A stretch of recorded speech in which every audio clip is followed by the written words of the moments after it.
Chapter 6. The ladies of Longbourn soon waited on those of Netherfield. The visit was soon returned in due form. Miss Bennet's pleasing manners grew on the goodwill of Mrs. Hurst and Miss Bingley, and though the mother was found to be intolerable, and the younger sisters not worth speaking to, a wish of being better acquainted with them was expressed towards the two eldest. By Jane, this attention was received with the greatest pleasure, but Elizabeth still saw superciliousness in their treatment of everybody, hardly excepting even her sister, and could not like them, though their kindness to Jane, such as it was, had a value as arising in all probability from the influence of their brother's admiration. It was generally evident whenever they met, that he did admire her, and to her it was equally evident that Jane was yielding to the preference which she had begun to entertain for him from the first, and was in a way to be very much in love, but she considered with pleasure that it was not likely to be discovered by the world in general, since Jane united, with great strength of feeling, a composure of temper and a uniform cheerfulness of manner which would guard her from the suspicions of the impertinent. She mentioned this to her friend Miss Lucas. "It may perhaps be pleasant," replied Charlotte, "to be able to impose on the public in such a case, but it is sometimes a disadvantage to be so very guarded. If a woman conceals her affection with the same skill from the object of it, she may lose the opportunity of fixing him, and it will then be but poor consolation to believe the world equally in the dark. There is so much of gratitude or vanity in almost every attachment, that it is not safe to leave any to itself. We can all begin freely, a slight preference is natural enough, but there are very few of us who have heart enough to be really in love without encouragement. In 9 cases out of 10 a woman had better show more affection than she feels. Bingley likes your sister undoubtedly, but he may never do more than like her, if she does not help him on. But she does help him on, as much as her nature will allow. If I can perceive her regard for him, he must be a simpleton, indeed, not to discover it too. Remember, Eliza, that he does not know Jane's disposition as you do. But if a woman is partial to a man, and does not endeavor to conceal it, he must find it out. Perhaps he must, if he sees enough of her. But, though Bingley and Jane meet tolerably often, it is never for many hours together, and, as they always see each other in large mixed parties, it is impossible that every moment should be employed in conversing together. Jane should therefore make the most of every half-hour in which she can command his attention. When she is secure of him, there will be more leisure for falling in love as much as she chooses. "Your plan is a good one," replied Elizabeth, "where nothing is in question but the desire of being well married, and if I were determined to get a rich husband, or any husband, I dare say I should adopt it. But these are not Jane's feelings, she is not acting by design. As yet, she cannot even be certain of the degree of her own regard nor of its reasonableness. She has known him only a fortnight. She danced 4 dances with him at Meryton, she saw him one morning at his own house, and has since dined with him in company 4 times. This is not quite enough to make her understand his character. Not as you represent it. Had she merely dined with him, she might only have discovered whether he had a good appetite, but you must remember that 4 evenings have also been spent together, and 4 evenings may do a great deal. Yes. These 4 evenings have enabled them to ascertain that they both like Vington better than commerce, but with respect to any other leading characteristic, I do not imagine that much has been unfolded.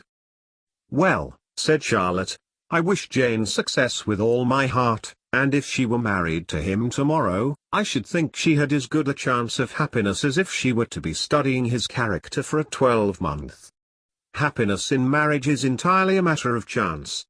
If the dispositions of the parties are ever so well known to each other or ever so similar beforehand, it does not advance their felicity in the least. They always continue to grow sufficiently unlike afterwards to have their share of vexation, and it is better to know as little as possible of the defects of the person with whom you are to pass your life." "You make me laugh, Charlotte, but it is not sound.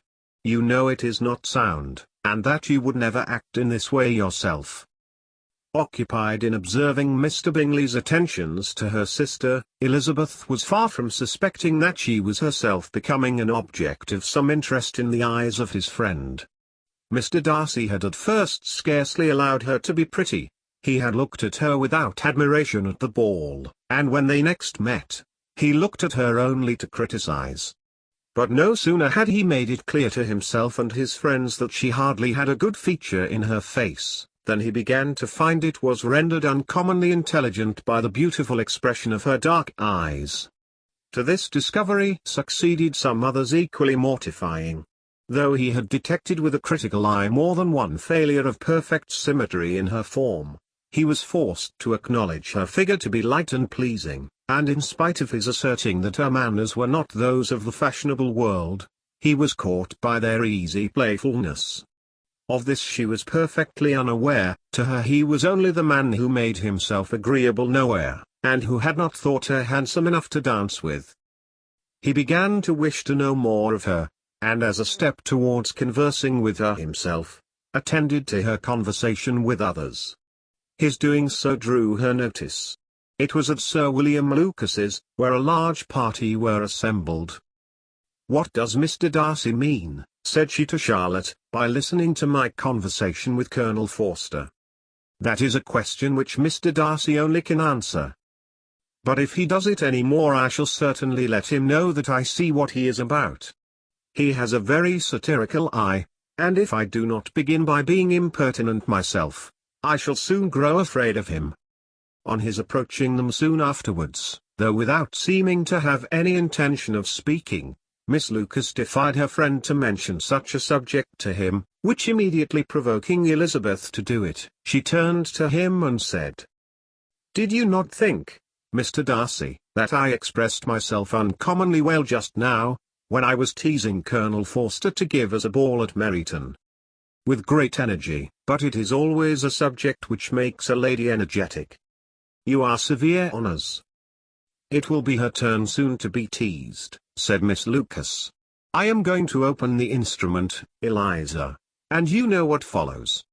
"You are a very strange creature by way of a friend! Always wanting me to play and sing before anybody and everybody. If my vanity had taken a musical turn, you would have been invaluable, but as it is, I would really rather not sit down before those who must be in the habit of hearing the very best performers." On Miss Lucas's persevering, however, she added, "Very well, if it must be so, it must."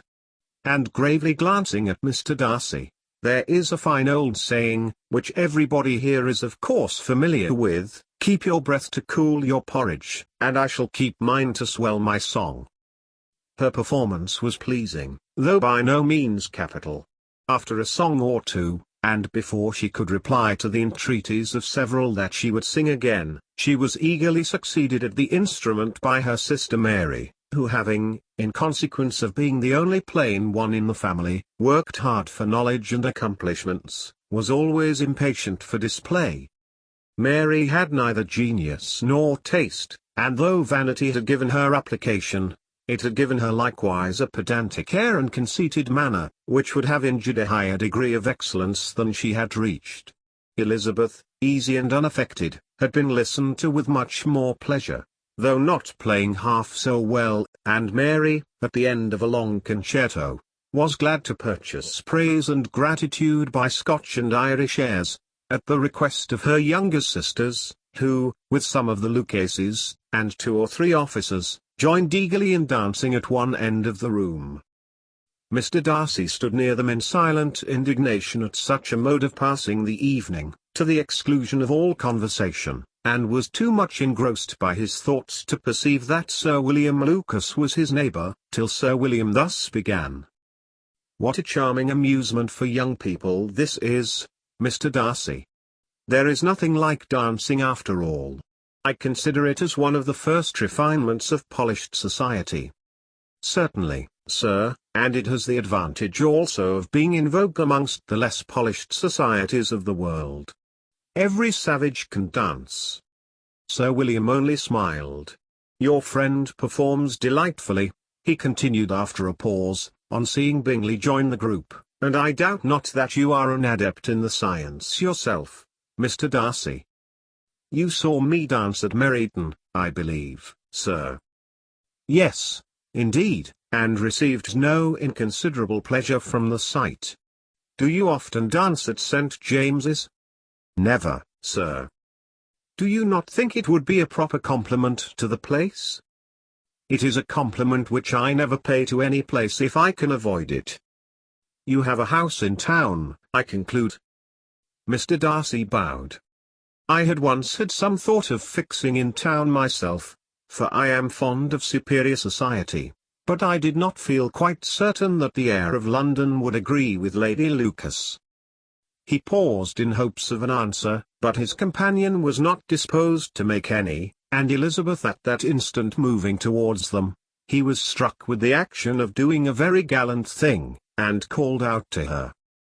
My dear Miss Eliza, why are you not dancing? Mr. Darcy, you must allow me to present this young lady to you as a very desirable partner. You cannot refuse to dance, I am sure, when so much beauty is before you. And, taking her hand, he would have given it to Mr. Darcy, who, though extremely surprised, was not unwilling to receive it, when she instantly drew back, and said with some discomposure to Sir William. Indeed, sir, I have not the least intention of dancing. I entreat you not to suppose that I moved this way in order to beg for a partner. Mr. Darcy, with grave propriety, requested to be allowed the honour of her hand, but in vain. Elizabeth was determined, nor did Sir William at all shake her purpose by his attempt at persuasion. You excel so much in the dance, Miss Eliza, that it is cruel to deny me the happiness of seeing you, and though this gentleman dislikes the amusement in general, he can have no objection, I am sure, to oblige us for 1/2 hour. Mr. Darcy is all politeness, said Elizabeth, smiling. He is, indeed, but, considering the inducement, my dear Miss Eliza, we cannot wonder at his complaisance, for who would object to such a partner? Elizabeth looked archly, and turned away. Her resistance had not injured her with the gentleman, and he was thinking of her with some complacency, when thus accosted by Miss Bingley. I can guess the subject of your reverie. I should imagine not. You are considering how insupportable it would be to pass many evenings in this manner, in such society, and indeed I am quite of your opinion. I was never more annoyed. The insipidity, and yet the noise, the nothingness, and yet the self-importance of all those people. What would I give to hear your strictures on them? Your conjecture is totally wrong, I assure you. My mind was more agreeably engaged. I have been meditating on the very great pleasure which a pair of fine eyes in the face of a pretty woman can bestow. Miss Bingley immediately fixed her eyes on his face, and desired he would tell her what lady had the credit of inspiring such reflections. Mr. Darcy replied with great intrepidity. Miss Elizabeth Bennet. Miss Elizabeth Bennet, repeated Miss Bingley. I am all astonishment. How long has she been such a favourite ? And pray, when am I to wish you joy? That is exactly the question which I expected you to ask. A lady's imagination is very rapid, it jumps from admiration to love, from love to matrimony, in a moment. I knew you would be wishing me joy. Nay, if you are serious about it, I shall consider the matter is absolutely settled. You will be having a charming mother-in-law, indeed, and, of course, she will always be at Pemberley with you. He listened to her with perfect indifference while she chose to entertain herself in this manner, and as his composure convinced her that all was safe, her wit flowed long. Chapter 7. Mr. Bennet's property consisted almost entirely in an estate of 2,000 a year, which, unfortunately for his daughters, was entailed, in default of heirs male, on a distant relation, and their mother's fortune, though ample for her situation in life, could but ill supply the deficiency of his. Her father had been an attorney in Meriden, and had left her £4,000. She had a sister married to a Mr. Phillips, who had been a clerk to their father and succeeded him in the business, and a brother settled in London in a respectable line of trade. The village of Longbourn was only 1 mile from Meryton, a most convenient distance for the young ladies, who were usually tempted thither 3 or 4 times a week, to pay their duty to their aunt and to a milliner's shop just over the way. The 2 youngest of the family, Catherine and Lydia, were particularly frequent in these attentions. Their minds were more vacant than their sisters', and when nothing better offered, a walk to Meryton was necessary to amuse their morning hours and furnish conversation for the evening, and however bare of news the country in general might be, they always contrived to learn some from their aunt.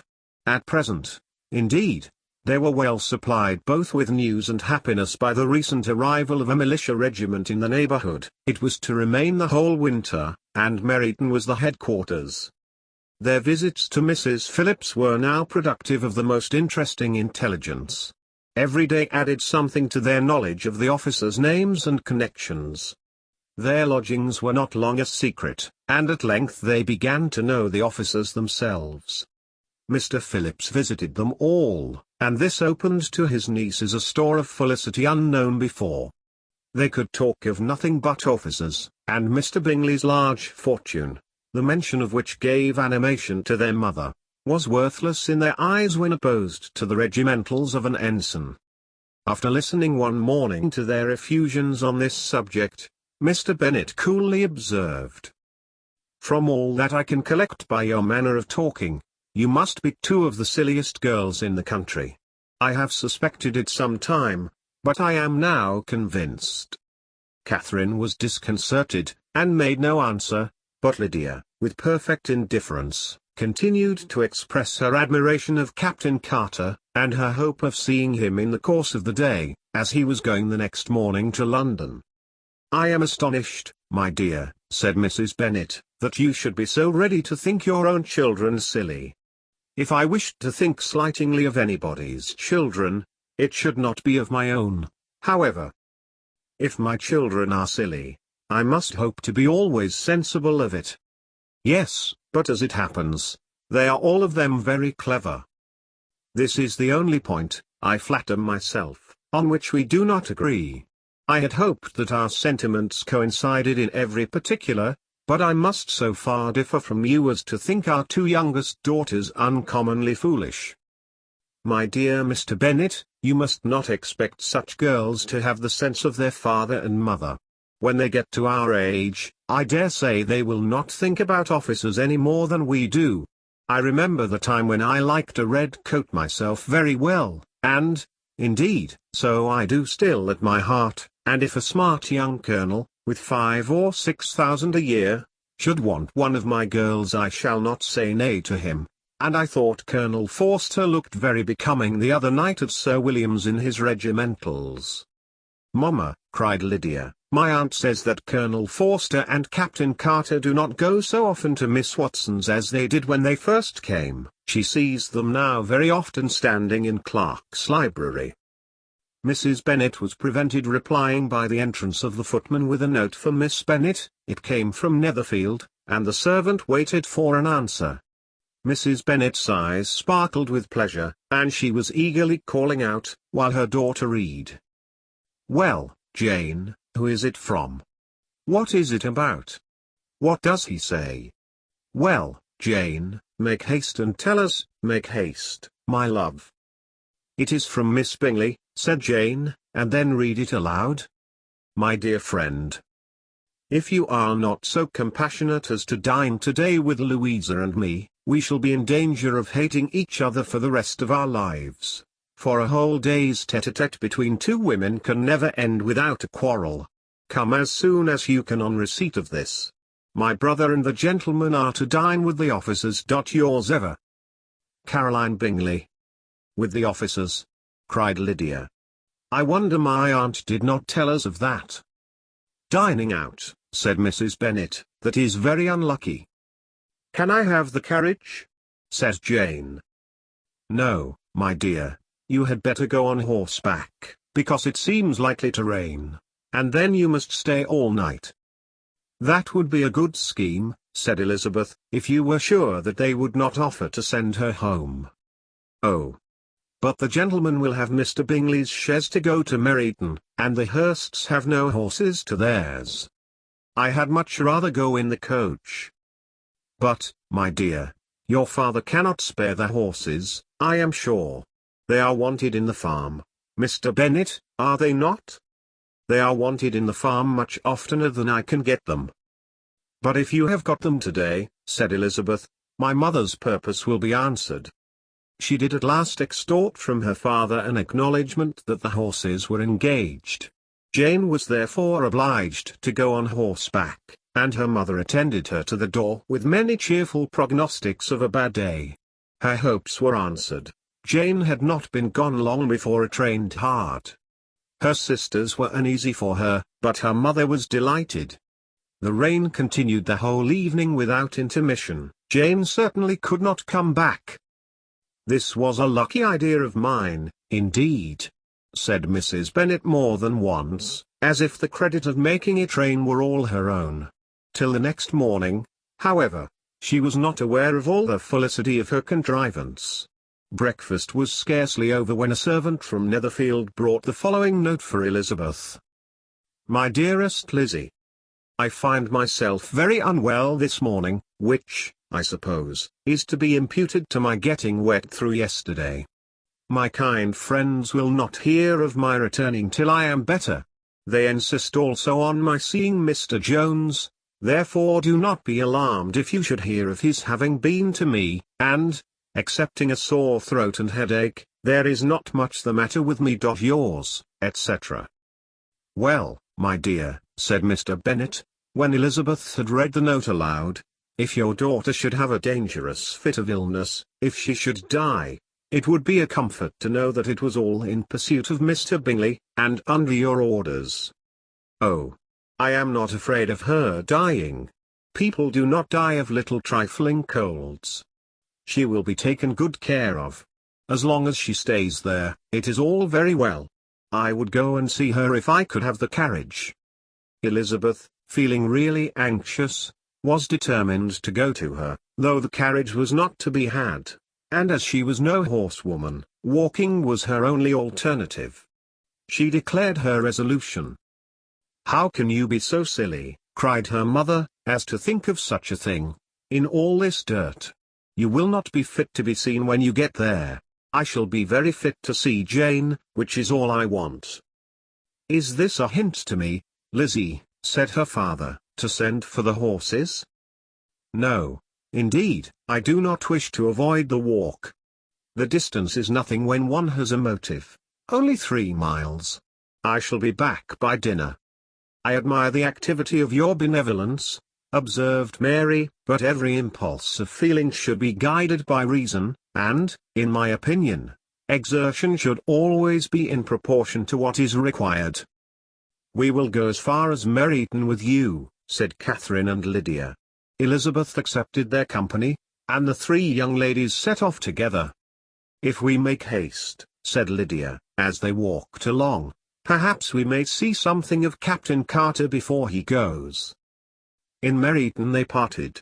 The 2 youngest repaired to the lodgings of one of the officers' wives, and Elizabeth continued her walk alone, crossing field after field at a quick pace, jumping over stiles and springing over puddles with impatient activity, and finding herself at last within view of the house, with weary ankles, dirty stockings, and a face glowing with the warmth of exercise. She was shown into the breakfast parlour, where all but Jane were assembled, and where her appearance created a great deal of surprise. That she should have walked 3 miles so early in the day, in such dirty weather, and by herself, was almost incredible to Mrs. Hurst and Miss Bingley, and Elizabeth was convinced that they held her in contempt for it. She was received, however, very politely by them, and in their brother's manners there was something better than politeness. There was good humour and kindness.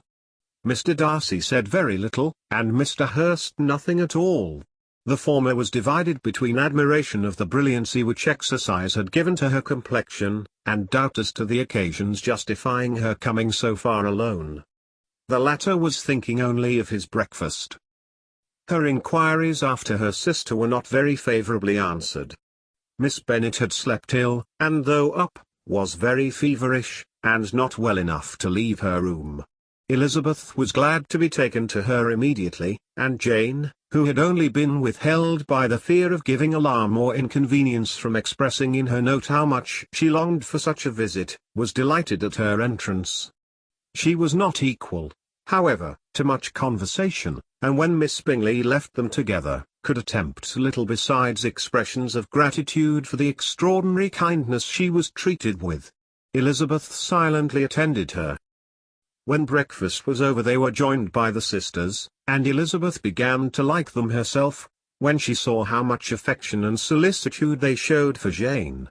The apothecary came, and having examined his patient, said, as might be supposed, that she had caught a violent cold, and that they must endeavour to get the better of it, advised her to return to bed, and promised her some draughts.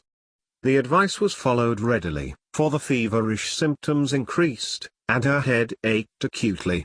Elizabeth did not quit her room for a moment, nor were the other ladies often absent. The gentlemen being out, they had, in fact, nothing to do elsewhere. When the clock struck 3, Elizabeth felt that she must go, and very unwillingly said so. Miss Bingley offered her the carriage, and she only wanted a little pressing to accept it, when Jane testified such concern in parting with her, that Miss Bingley was obliged to convert the offer of the chaise to an invitation to remain at Netherfield for the present. Elizabeth most thankfully consented, and a servant was dispatched to Longbourn to acquaint the family with her stay and bring back a supply of clothes. Chapter 8. At 5 o'clock the two ladies retired to dress, and at 6:30 Elizabeth was summoned to dinner. To the civil inquiries which then poured in, and amongst which she had the pleasure of distinguishing the much superior solicitude of Mr. Bingley's, she could not make a very favourable answer. Jane was by no means better.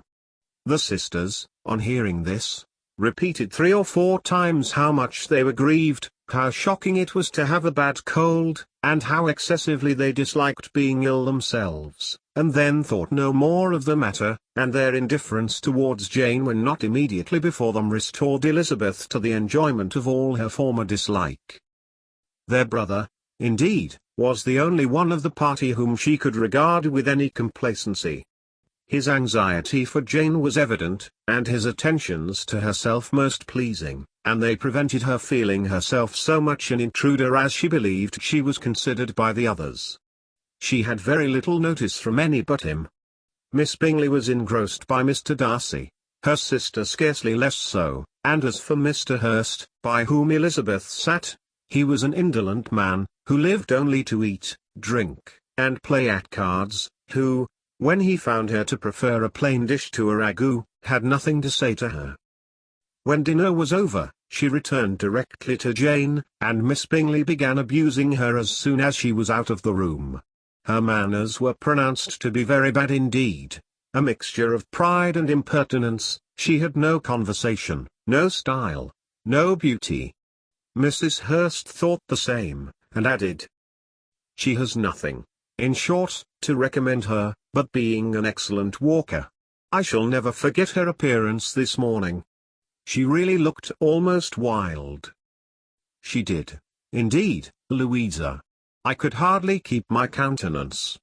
Very nonsensical to come at all. Why must she be scampering about the country, because her sister had a cold? Her hair, so untidy, so blousy. Yes, and her petticoat, I hope you saw her petticoat, 6 inches deep in mud, I am absolutely certain, and the gown which had been let down to hide it not doing its office." "Your picture may be very exact, Louisa," said Bingley, "but this was all lost upon me. I thought Miss Elizabeth Bennet looked remarkably well when she came into the room this morning. Her dirty petticoat quite escaped my notice."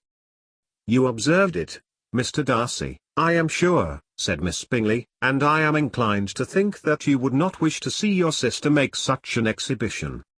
"Certainly not. To walk 3 miles, or 4 miles, or 5 miles, or whatever it is, above her ankles in dirt, and alone, quite alone. What could she mean by it? It seems to me to show an abominable sort of conceited independence, a most country town indifference to decorum. It shows an affection for her sister that is very pleasing, said Bingley. I am afraid, Mr. Darcy, observed Miss Bingley in a half-whisper, that this adventure has rather affected your admiration of her fine eyes. Not at all, he replied. They were brightened by the exercise. A short pause followed this speech, and Mrs. Hurst began again. I have an excessive regard for Miss Jane Bennet. She is really a very sweet girl, and I wish with all my heart she were well settled. But with such a father and mother, and such low connections, I am afraid there is no chance of it. I think I have heard you say that their uncle is an attorney in Meryton. Yes, and they have another, who lives somewhere near Cheapside. That is capital, added her sister, and they both laughed heartily. If they had uncles enough to fill all Cheapside, cried Bingley, it would not make them one jot less agreeable. But it must very materially lessen their chance of marrying men of any consideration in the world, replied Darcy. To this speech Bingley made no answer, but his sisters gave it their hearty assent, and indulged their mirth for some time at the expense of their dear friend's vulgar relations. With a renewal of tenderness, however, they returned to her room on leaving the dining parlour, and sat with her till summoned to coffee. She was still very poorly, and Elizabeth would not quit her at all, till late in the evening, when she had the comfort of seeing her sleep, and when it seemed to her rather nice than pleasant that she should go downstairs herself. On entering the drawing-room she found the whole party at loo, and was immediately invited to join them, but suspecting them to be playing high she declined it, and making her sister the excuse, said she would amuse herself for the short time she could stay below, with a book. Mr. Hurst looked at her with astonishment. "Do you prefer reading to cards?" said he. "That is rather singular." "Miss Eliza Bennet," said Miss Bingley, "despises cards. She is a great reader, and has no pleasure in anything else." "I deserve neither such praise nor such censure," cried Elizabeth. "I am not a great reader, and I have pleasure in many things." "In nursing your sister I am sure you have pleasure," said Bingley, "and I hope it will be soon increased by seeing her quite well." Elizabeth thanked him from her heart, and then walked towards the table where a few books were lying. He immediately offered to fetch her others, all that his library afforded. "And I wish my collection were larger for your benefit and my own credit, but I am an idle fellow, and though I have not many, I have more than I ever looked into." Elizabeth assured him that she could suit herself perfectly with those in the room. "I am astonished," said Miss Bingley, "that my father should have left so small a collection of books. What a delightful library you have at Pemberley, Mr. Darcy." "It ought to be good," he replied. "It has been the work of many generations. And then you have added so much to it yourself, you are always buying books. I cannot comprehend the neglect of a family library in such days as these." "Neglect? I am sure you neglect nothing that can add to the beauties of that noble place. Charles, when you build your house, I wish it may be half as delightful as Pemberley." "I wish it may. But I would really advise you to make your purchase in that neighbourhood, and take Pemberley for a kind of model. There is not a finer county in England than Derbyshire." "With all my heart, I will buy Pemberley itself if Darcy will sell it. I am talking of possibilities, Charles." "Upon my word, Caroline, I should think it more possible to get Pemberley by purchase than by imitation." Elizabeth was so much caught with what passed, as to leave her very little attention for her book, and soon laying it wholly aside, she drew near the card table, and stationed herself between Mr. Bingley and his eldest sister, to observe the game. "Is Miss Darcy much grown since the spring?" said Miss Bingley. "Will she be as tall as I am?" "I think she will. She is now about Miss Elizabeth Bennet's height, or rather taller. How I long to see her again. I never met with anybody who delighted me so much. Such a countenance, such manners. And so extremely accomplished for her age. Her performance on the pianoforte is exquisite. It is amazing to me, said Bingley, how young ladies can have patience to be so very accomplished as they all are. All young ladies accomplished? My dear Charles, what do you mean? Yes, all of them, I think. They all paint tables, cover screens, and net purses. I scarcely know anyone who cannot do all this, and I am sure I never heard a young lady spoken of for the first time, without being informed that she was very accomplished. Your list of the common extent of accomplishments, said Darcy, has too much truth. The word is applied to many a woman who deserves it no otherwise than by netting a purse or covering a screen. But I am very far from agreeing with you in your estimation of ladies in general. I cannot boast of knowing more than half a dozen, in the whole range of my acquaintance, that are really accomplished. Nor I am sure, said Miss Bingley. Then, observed Elizabeth, you must comprehend a great deal in your idea of an accomplished woman. Yes, I do comprehend a great deal in it. Oh, certainly, cried his faithful assistant, no one can be really esteemed accomplished who does not greatly surpass what is usually met with. A woman must have a thorough knowledge of music, singing, drawing, dancing, and the modern languages, to deserve the word, and besides all this, she must possess a certain something in her air and manner of walking, the tone of her voice, her address and expressions, or the word will be but half deserved. All this she must possess, added Darcy, and to all this she must yet add something more substantial, in the improvement of her mind by extensive reading. I am no longer surprised at your knowing only 6 accomplished women. I rather wonder now at your knowing any. Are you so severe upon your own sex as to doubt the possibility of all this? I never saw such a woman. I never saw such capacity, and taste, and application, and elegance, as you describe united. Mrs. Hurst and Miss Bingley both cried out against the injustice of her implied doubt, and were both protesting that they knew many women who answered this description, when Mr. Hurst called them to order, with bitter complaints of their inattention to what was going forward. As all conversation was thereby at an end, Elizabeth soon afterwards left the room.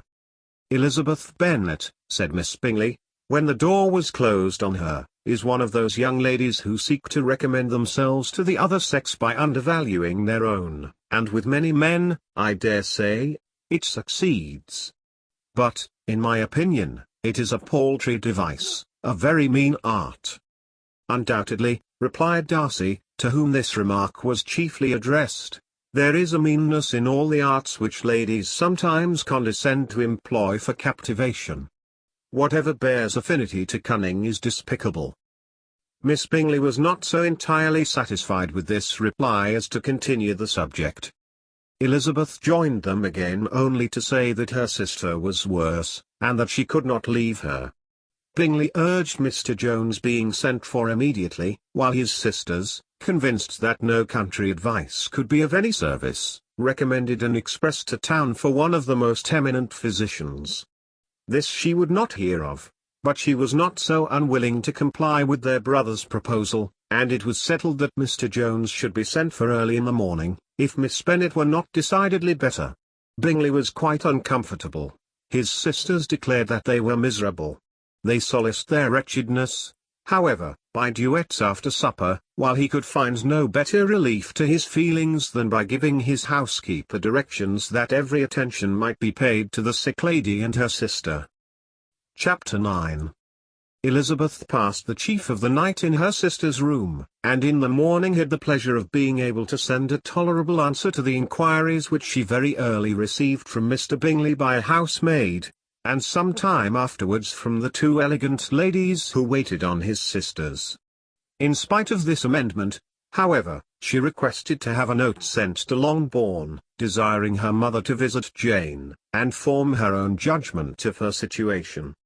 The note was immediately dispatched, and its contents as quickly complied with. Mrs. Bennet, accompanied by her 2 youngest girls, reached Netherfield soon after the family breakfast. Had she found Jane in any apparent danger, Mrs. Bennet would have been very miserable, but being satisfied on seeing her that her illness was not alarming, she had no wish of her recovering immediately, as her restoration to health would probably remove her from Netherfield. She would not listen, therefore, to her daughter's proposal of being carried home.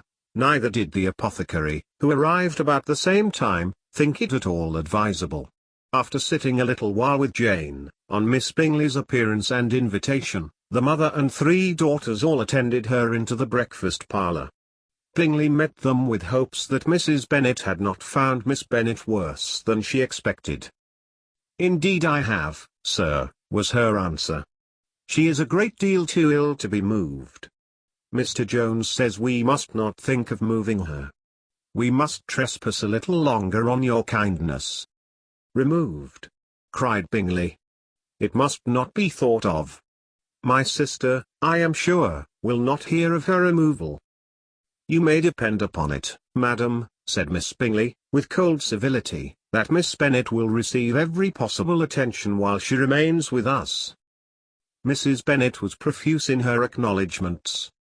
"I am sure," she added, "if it was not for such good friends I do not know what would become of her, for she is very ill indeed, and suffers a vast deal, though with the greatest patience in the world, which is always the way with her, for she has, without exception, the sweetest temper I have ever met with. I often tell my other girls they are nothing to her. You have a sweet room here, Mr. Bingley, and a charming prospect over the gravel walk. I do not know a place in the country that is equal to Netherfield. You will not think of quitting it in a hurry, I hope, though you have but a short lease." "Whatever I do is done in a hurry," replied he, "and therefore if I should resolve to quit Netherfield, I should probably be off in 5 minutes. At present, however, I consider myself as quite fixed here." "That is exactly what I should have supposed of you," said Elizabeth. "You begin to comprehend me, do you?" cried he, turning towards her. "Oh, yes, I understand you perfectly. I wish I might take this for a compliment, but to be so easily seen through I am afraid is pitiful. That is as it happens. It does not follow that a deep, intricate character is more or less estimable than such a one as yours." "Lizzie," cried her mother, "remember where you are, and do not run on in the wild manner that you are suffered to do at home. I did not know before," continued Bingley immediately, "that you were a studier of character. It must be an amusing study." "Yes, but intricate characters are the most amusing. They have at least that advantage." "The country," said Darcy, "can in general supply but a few subjects for such a study. In a country neighbourhood you move in a very confined and unvarying society. But people themselves alter so much, that there is something new to be observed in them forever." "Yes, indeed," cried Mrs. Bennet, offended by his manner of mentioning a country neighbourhood. "I assure you there is quite as much of that going on in the country as in town." Everybody was surprised, and Darcy, after looking at her for a moment, turned silently away. Mrs. Bennet, who fancied she had gained a complete victory over him, continued her triumph. "I cannot see that London has any great advantage over the country, for my part, except the shops and public places. The country is a vast deal pleasanter, is it not, Mr. Bingley?" "When I am in the country," he replied, "I never wish to leave it, and when I am in town it is pretty much the same. They have each their advantages, and I can be equally happy in either." "Aye, that is because you have the right disposition." But that gentleman, looking at Darcy, seemed to think the country was nothing at all. "Indeed, mamma, you are mistaken," said Elizabeth, blushing for her mother. "You quite mistook Mr. Darcy. He only meant that there was not such a variety of people to be met with in the country as in the town, which you must acknowledge to be true." "Certainly, my dear. Nobody said there were, but as to not meeting with many people in this neighbourhood, I believe there are few neighbourhoods larger. I know we dine with 24 families." Nothing but concern for Elizabeth could enable Bingley to keep his countenance. His sister was less delicate, and directed her eyes towards Mr. Darcy with a very expressive smile. Elizabeth, for the sake of saying something that might turn her mother's thoughts, now asked her if Charlotte Lucas had been at Longbourn since her coming away. Yes, she called yesterday with her father. What an agreeable man Sir William is, Mr. Bingley, is not he? So much the man of fashion. So genteel and easy. He has always something to say to everybody. That is my idea of good breeding, and those persons who fancy themselves very important, and never open their mouths, quite mistake the matter. Did Charlotte dine with you? No, she would go home. I fancy she was wanted about the mince pies. For my part, Mr. Bingley, I always keep servants that can do their own work. My daughters are brought up very differently. But everybody is to judge for themselves, and the Lucases are a very good sort of girls, I assure you. It is a pity they are not handsome. Not that I think Charlotte so very plain, but then she is our particular friend. She seems a very pleasant young woman. Oh, dear, yes, but you must own she is very plain. Lady Lucas herself has often said so, and envied me Jane's beauty. I do not like to boast of my own child, but to be sure, Jane, one does not often see anybody better looking. It is what everybody says. I do not trust my own partiality. When she was only 15, there was a man at my brother Gardiner's in town so much in love with her that my sister-in-law was sure he would make her an offer before we came away. But, however, he did not. Perhaps he thought her too young. However, he wrote some verses on her, and very pretty they were. And so ended his affection, said Elizabeth impatiently. There has been many a one, I fancy, overcome in the same way. I wonder who first discovered the efficacy of poetry in driving away love. I have been used to consider poetry as the food of love, said Darcy. Of a fine, stout, healthy love it may. Everything nourishes what is strong already. But if it be only a slight, thin sort of inclination, I am convinced that one good sonnet will starve it entirely away. Darcy only smiled, and the general pause which ensued made Elizabeth tremble lest her mother should be exposing herself again. She longed to speak, but could think of nothing to say, and after a short silence Mrs. Bennet began repeating her thanks to Mr. Bingley for his kindness to Jane, with an apology for troubling him also with Lizzie. Mr. Bingley was unaffectedly civil in his answer, and forced his younger sister to be civil also, and say what the occasion required. She performed her part indeed without much graciousness, but Mrs. Bennet was satisfied, and soon afterwards ordered her carriage. Upon this signal, the youngest of her daughters put herself forward. The two girls had been whispering to each other during the whole visit, and the result of it was, that the youngest should tax Mr. Bingley with having promised on his first coming into the country to give a ball at Netherfield. Lydia was a stout, well-grown girl of 15, with a fine complexion and good-humoured countenance, a favourite with her mother, whose affection had brought her into public at an early age. She had high animal spirits, and a sort of natural self-consequence, which the attention of the officers, to whom her uncle's good dinners, and her own easy manners recommended her, had increased into assurance. She was very equal, therefore, to address Mr. Bingley on the subject of the ball, and abruptly reminded him of his promise, adding, that it would be the most shameful thing in the world if he did not keep it. His answer to this sudden attack was delightful to their mother's ear. I am perfectly ready, I assure you, to keep my engagement, and when your sister is recovered, you shall, if you please, name the very day of the ball. But you would not wish to be dancing when she is ill. Lydia declared herself satisfied. Oh, yes, it would be much better to wait till Jane was well, and by that time most likely Captain Carter would be at Meryton again. And when you have given your ball, she added, I shall insist on their giving one also.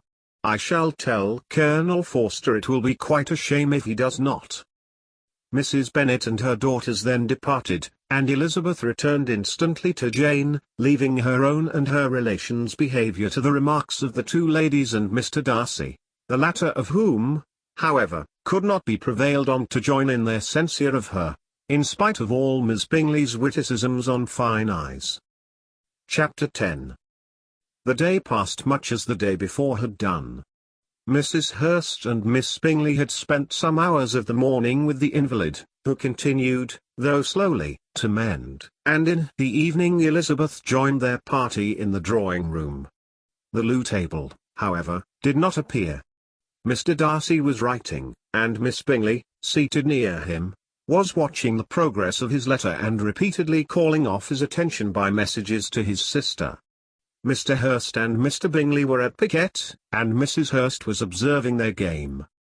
Elizabeth took up some needlework, and was sufficiently amused in attending to what passed between Darcy and his companion.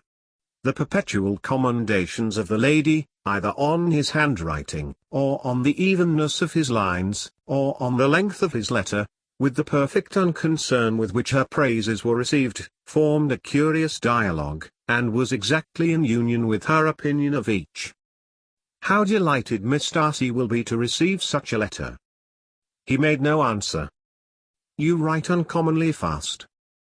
"You are mistaken. I write rather slowly." "How many letters you must have occasion to write in the course of a year! Letters of business, too. How odious I should think them! It is fortunate, then, that they fall to my lot instead of yours. Pray tell your sister that I long to see her.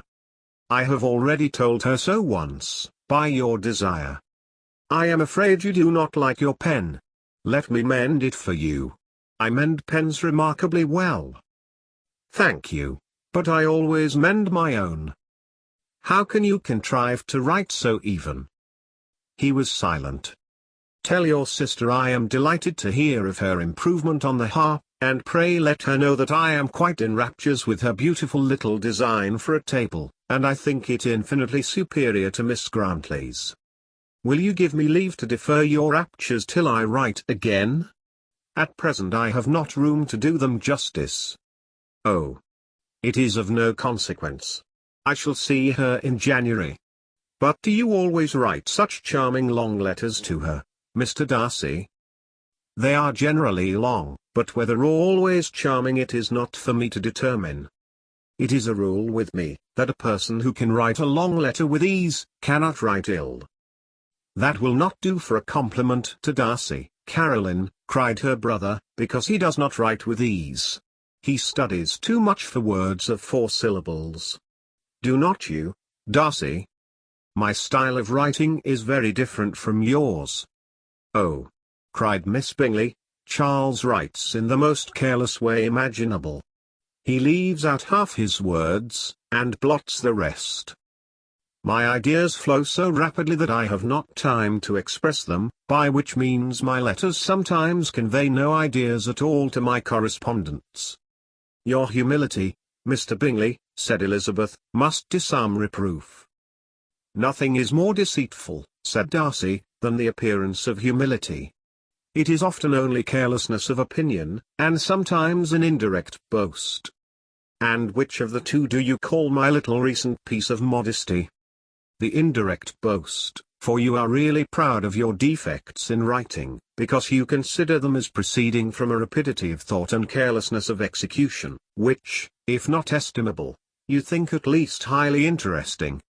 The power of doing anything with quickness is always prized much by the possessor, and often without any attention to the imperfection of the performance. When you told Mrs. Bennet this morning that if you ever resolved upon quitting Netherfield you should be gone in 5 minutes, you meant it to be a sort of panegyric, of compliment to yourself, and yet what is there so very laudable in a precipitance which must leave very necessary business undone, and can be of no real advantage to yourself or anyone else?" "Nay," cried Bingley, "this is too much, to remember at night all the foolish things that were said in the morning. And yet, upon my honour, I believe what I said of myself to be true, and I believe it at this moment. At least, therefore, I did not assume the character of needless precipitance merely to show off before the ladies." I dare say you believed it, but I am by no means convinced that you would be gone with such celerity. Your conduct would be quite as dependent on chance as that of any man I know, and if, as you were mounting your horse, a friend were to say, Bingley, you had better stay till next week, you would probably do it, you would probably not go, and at another word, might stay a month. You have only proved by this, cried Elizabeth, that Mr. Bingley did not do justice to his own disposition. You have shown him off now much more than he did himself. I am exceedingly gratified, said Bingley, by your converting what my friend says into a compliment on the sweetness of my temper. But I am afraid you are giving it a turn which that gentleman did by no means intend, for he would certainly think better of me, if under such a circumstance I were to give a flat denial, and ride off as fast as I could. Would Mr. Darcy then consider the rashness of your original intentions as atoned for by your obstinacy in adhering to it? Upon my word, I cannot exactly explain the matter. Darcy must speak for